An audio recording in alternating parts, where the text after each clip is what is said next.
All right, so we're gonna do the brake servicing now.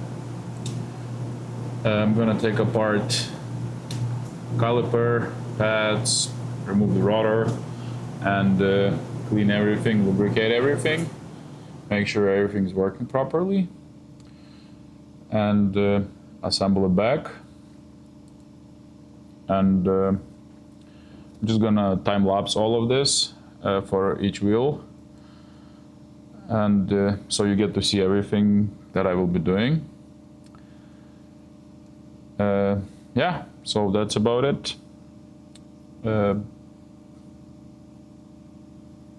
After that, we will be bleeding brakes, well, replacing brake fluid. So draining brake fluid from every caliper, clutch, slave cylinder, and there will also be one more point that's on the rear differential. The rear differential locking mechanism is actuated by hydraulics, and there is also a point that you can bleed on the rear axle. So we'll be doing that as well. All right, let's go. Let's get to it.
So this is it for the right front.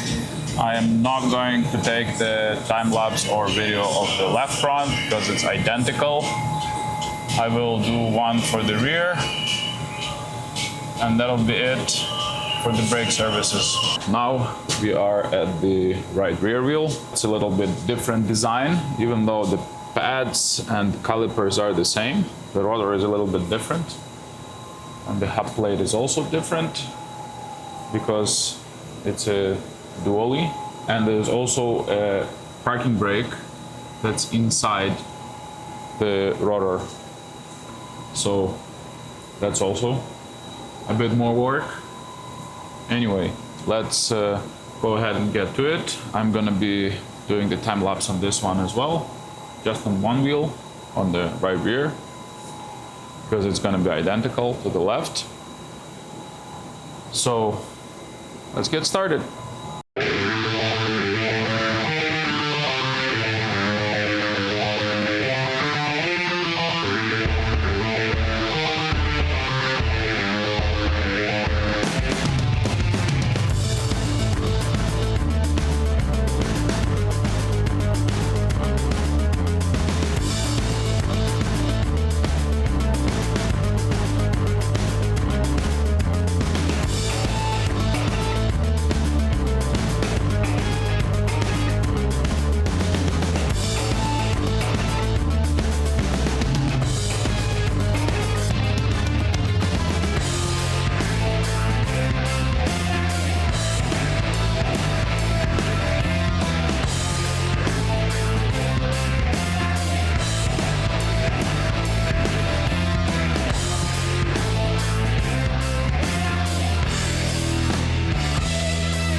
I hope it was well visible what was done to the brakes in order to service them.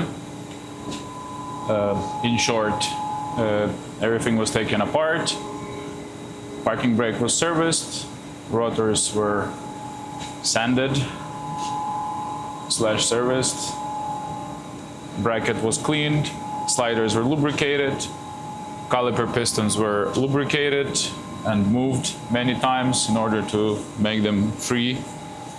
It turned out perfect. Everything was anti-seize was applied to everything, all the mating surfaces, a lot of moving parts in the parking brake mechanism were also lubricated by anti-seize.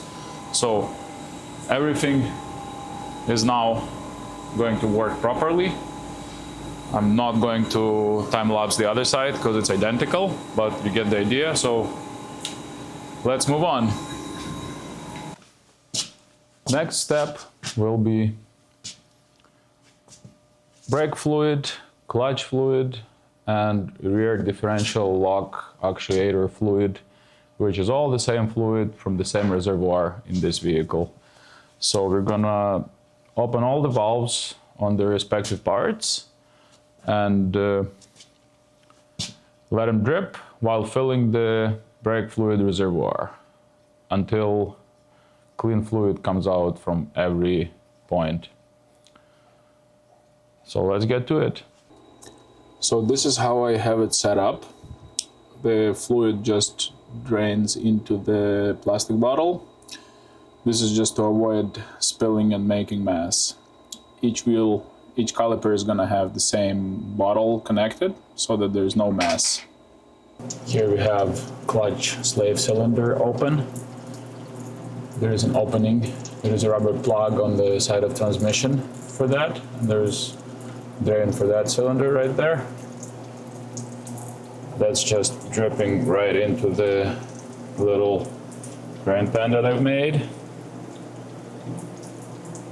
And here we have our differential lock actuator. Right here, you can see the dripping there from that valve. Also into a pan that I've made for it. This is the dirtiest one, looks like, so we're gonna probably drip that the most time. And of course the rear calipers are also connected to bottles on each side. Yeah, so all of them are bleeding at the same time, or flushing rather. The bleeding process finished, flushing. Now I'm gonna put the wheels back on, and that'll be it for this maintenance session. Thank you for watching and have a lovely day. And please subscribe if you want to see more of this.